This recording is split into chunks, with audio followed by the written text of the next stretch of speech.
ആകാശവാണി. നമസ്കാരം. പ്രാദേശിക വാർത്തകൾ വായിക്കുന്നത് നരേന്ദ്രമോഹൻ.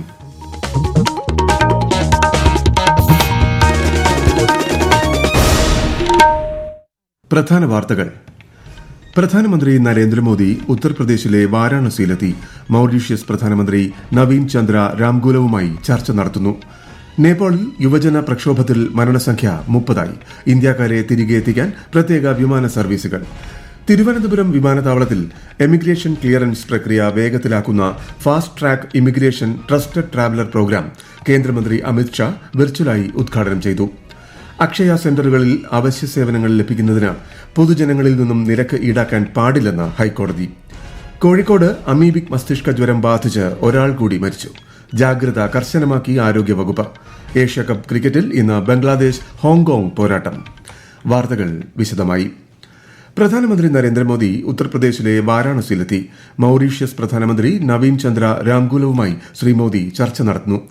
ആരോഗ്യം, വിദ്യാഭ്യാസം, ശാസ്ത്ര സാങ്കേതിക വിദ്യ, ഊർജ്ജം, അടിസ്ഥാന സൌകര്യങ്ങൾ, പുനരുപയോഗ ഊർജ്ജം, ഡിജിറ്റൽ പൊതു അടിസ്ഥാന സൌകര്യങ്ങൾ, നീല സമ്പദ് വ്യവസ്ഥ തുടങ്ങിയ മേഖലകളിലെ സഹകരണം വികസിപ്പിക്കുന്നത് സംബന്ധിച്ച് ഇരു പ്രധാനമന്ത്രിമാരും ചർച്ച ചെയ്യും. പ്രധാനമന്ത്രി ഇന്ന് ഉത്തരാഖണ്ഡും സന്ദർശിക്കും. വൈകുന്നേരം ഡെറാഡൂണിലേക്ക് പോകുന്ന ശ്രീ നരേന്ദ്രമോദി ഉത്തരാഖണ്ഡിലെ വെള്ളപ്പൊക്ക ബാധിത പ്രദേശങ്ങളിൽ വ്യോമ നിരീക്ഷണം നടത്തും. ഉന്നതതല അവലോകന യോഗത്തിലും ശ്രീ മോദി പങ്കെടുക്കും. നേപ്പാളിൽ സമൂഹമാധ്യമങ്ങൾക്ക് ഏർപ്പെടുത്തിയ വിലക്കിനെ തുടർന്ന് ഈ മാസം 8-ന് ആരംഭിച്ച യുവജന പ്രക്ഷോഭത്തിൽ മരണസംഖ്യ 30. 1000-ലേറെ പേർക്ക് പരിക്കേറ്റതായി നേപ്പാൾ ആരോഗ്യ മന്ത്രാലയം അറിയിച്ചു. 253 പേർ ആശുപത്രികളിൽ ചികിത്സയിലാണ്. അതേസമയം സംഘർഷ സാഹചര്യം നിലനിൽക്കുന്ന പശ്ചാത്തലത്തിൽ നേപ്പാളിലേക്കുള്ള യാത്ര ഒഴിവാക്കണമെന്ന് വിദേശകാര്യ മന്ത്രാലയം ഇന്ത്യൻ പൌരന്മാർക്ക് മുന്നറിയിപ്പ് നൽകി. നേപ്പാളുമായി അതിർത്തി പങ്കിടുന്ന ഉത്തർപ്രദേശ്, ബീഹാർ, ഉത്തരാഖണ്ഡ് സംസ്ഥാനങ്ങളിലെ ജില്ലകളിൽ സുരക്ഷയും ശക്തമാക്കിയിട്ടുണ്ട്.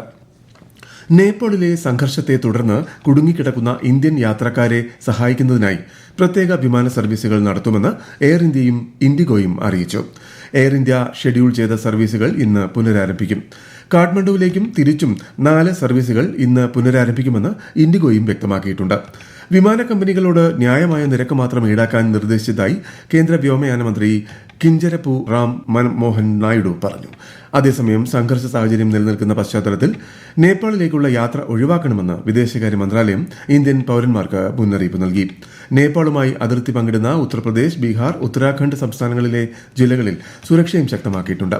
നേപ്പാളിൽ കുടുങ്ങിക്കിടക്കുന്ന കേരളത്തിൽ നിന്നുള്ള വിനോദസഞ്ചാരികളെ സുരക്ഷിതമായി എത്തിക്കാൻ അടിയന്തര ഇടപെടൽ ആവശ്യപ്പെട്ട് മുഖ്യമന്ത്രി പിണറായി വിജയൻ വിദേശകാര്യമന്ത്രി എസ് ജയശങ്കറിന് ഇന്നലെ കത്തയച്ചിരുന്നു. തിരുവനന്തപുരം വിമാനത്താവളത്തിൽ എമിഗ്രേഷൻ ക്ലിയറൻസ് പ്രക്രിയ വേഗത്തിലാക്കുന്ന fast track immigration trusted traveller programme കേന്ദ്രമന്ത്രി അമിത് ഷാ ഇന്ന് വെർച്വലായി ഉദ്ഘാടനം ചെയ്തു. ലളിതവും വേഗതയേറിയതും തടസ്സരഹിതവുമായ യാത്ര പ്രോത്സാഹിപ്പിക്കാൻ പദ്ധതി സഹായകമാകുമെന്ന് കേന്ദ്രമന്ത്രി പറഞ്ഞു. टेक्नोलॉजी की सारी संभावनाओं को ध्यान में रखकर हमें आगे इस प्रोग्राम को बढ़ाने के लिए काम करना चाहिए. Fast track immigration trusted travel programme convenience और नेशनल सिक्योरिटी दोनों को बढ़ावा देने वाला एक प्रकार से कार्यक्रम है. तो ये 13 एयरपोर्ट पर सभी यात्रियों को आज से ये सुविधाएं मिलेगी.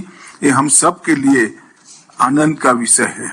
अब तक जितने लोगों ने भी ये सुविधा का उपयोग किया है. തിരുവനന്തപുരത്തിനൊപ്പം കോഴിക്കോട്, തിരുച്ചിറപ്പള്ളി, ലക്നൌ, അമൃത്സർ വിമാനത്താവളങ്ങളിലും ആരംഭിച്ച സേവനം കേന്ദ്ര ആഭ്യന്തരമന്ത്രി അമിത് ഷാ ഓൺലൈനായി ഉദ്ഘാടനം ചെയ്തു. ഇന്ത്യൻ പൌരന്മാർ, OCI കാർഡുള്ള വിദേശ പൌരന്മാർ തുടങ്ങിയവർക്കാണ് സംവിധാനം പ്രയോജനപ്പെടുത്താനാവുക. കേന്ദ്ര ആഭ്യന്തര മന്ത്രാലയത്തിന് കീഴിലുള്ള ബ്യൂറോ ഓഫ് എമിഗ്രേഷനാണ് ഇത് നടപ്പിലാക്കുന്നത്.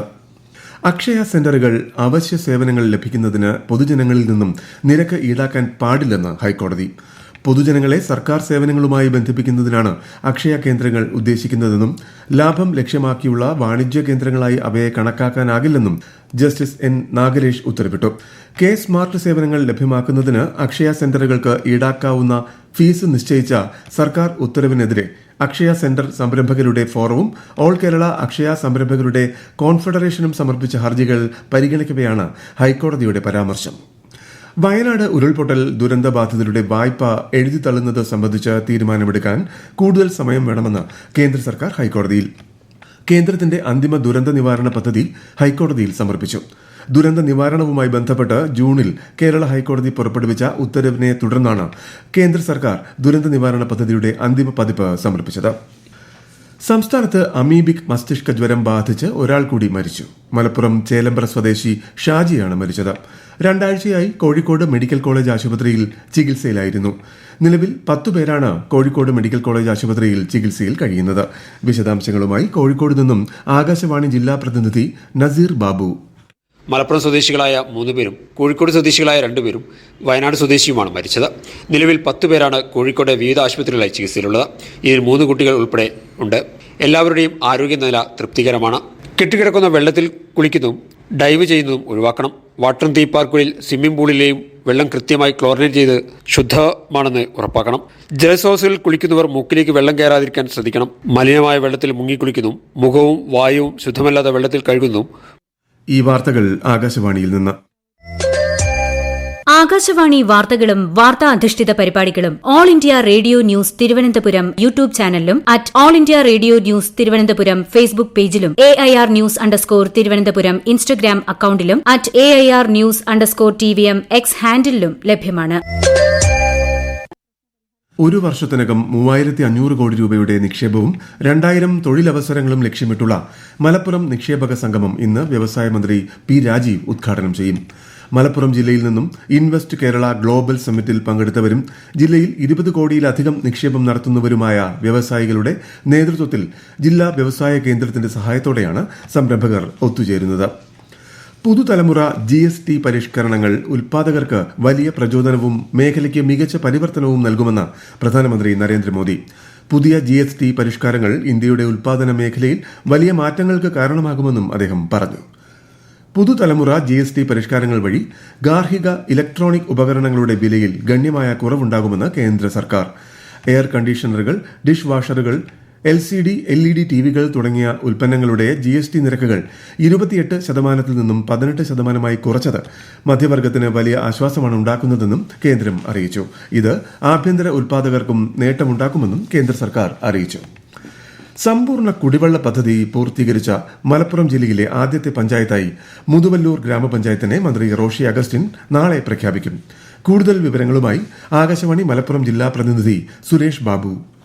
മുതുവല്ലൂർ ഗ്രാമപഞ്ചായത്തിലെ 6000-ഓളം വീടുകളിലാണ് ഹർ ഘർ ജൽ പദ്ധതി പ്രകാരം കുടിവെള്ളം എത്തുന്നത്. ഇതോടെ എല്ലാ വീടുകളിലും ശുദ്ധജലം എത്തുന്ന മലപ്പുറം ജില്ലയിലെ ആദ്യ പഞ്ചായത്ത് എന്ന നേട്ടം മുതുവല്ലൂർ സ്വന്തമാക്കുകയാണ്. 37 കോടിയിലധികം രൂപ ചെലവിട്ടാണ് പഞ്ചായത്തിലെ 15 വാർഡുകളിലെ ജലക്ഷാമത്തിന് ശാശ്വതമായ പരിഹാരം കണ്ടത്. കേന്ദ്ര ഗവൺമെന്റിന്റെ ജൽജീവൻ മിഷനും കേരള വാട്ടർ അതോറിറ്റിയും കൈകോർത്താണ് തടസ്സമില്ലാത്ത ദാഹജല ലഭ്യത എന്ന സ്വപ്നം സാക്ഷാത്കരിക്കുന്നത്.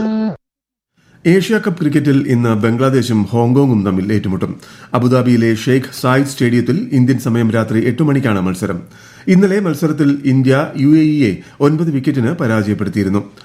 ഷിക്കാഗോ പ്രസംഗത്തിന്റെ 132ാം വാർഷിക ദിനത്തിൽ 1893 സ്വാമി വിവേകാനന്ദൻ ഷിക്കാഗോയിൽ നടത്തിയ ലോക മത പാർലമെന്റിൽ നടത്തിയ പ്രസംഗം പ്രധാനമന്ത്രി നരേന്ദ്രമോദി സമൂഹമാധ്യമത്തിൽ പങ്കുവച്ചു.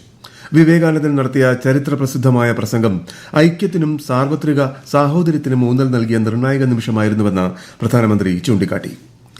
കേന്ദ്ര സർക്കാരിന്റെ സ്വദേശ് ദർശൻ 2.0 സ്കീമിൽ ഉൾപ്പെടുത്തി നവീകരണ പ്രവൃത്തികൾ ആരംഭിക്കുന്നതിനാൽ ഇന്നു മുതൽ മലമ്പുഴ ഉദ്യാനം അടച്ചിടും. ഇനി ഒരു അറിയിപ്പുണ്ടാകുന്നതുവരെ ഉദ്യാനത്തിലേക്ക് സന്ദർശകർക്ക് പ്രവേശനം ഉണ്ടാകില്ലെന്ന് Malampuzha irrigation division executive engineer അറിയിച്ചു. ആലപ്പുഴയിൽ നടക്കുന്ന CPI സംസ്ഥാന സമ്മേളനം നാളെ സമാപിക്കും. ഇന്നലെ ആരംഭിച്ച സമ്മേളനം CPI ജനറൽ സെക്രട്ടറി D. രാജ ഉദ്ഘാടനം ചെയ്തു. ഇന്നലെ നടന്ന സെമിനാറിൽ മുഖ്യമന്ത്രി പിണറായി വിജയൻ പങ്കെടുത്തു. 2024-25 സാമ്പത്തിക വർഷത്തിലെ ആദായ നികുതി റിട്ടേണുകൾ സമർപ്പിക്കാനുള്ള അവസാന തീയതി ഈ മാസം 15 വരെ നീട്ടി. വൈകിയുള്ള നികുതി സമർപ്പണത്തിന് പിഴയും പലിശയും ഈടാക്കും. പ്രധാന വാർത്തകൾ വീണ്ടും. പ്രധാനമന്ത്രി നരേന്ദ്രമോദി ഉത്തർപ്രദേശിലെ വാരാണസിയിലെത്തി. മൌറീഷ്യസ് പ്രധാനമന്ത്രി നവീൻ ചന്ദ്ര രാംഗുലവുമായി ചർച്ച നടത്തുന്നു. നേപ്പാളിൽ യുവജന പ്രക്ഷോഭത്തിൽ മരണസംഖ്യ 30. ഇന്ത്യക്കാരെ തിരികെ എത്തിക്കാൻ പ്രത്യേക വിമാന സർവീസുകൾ.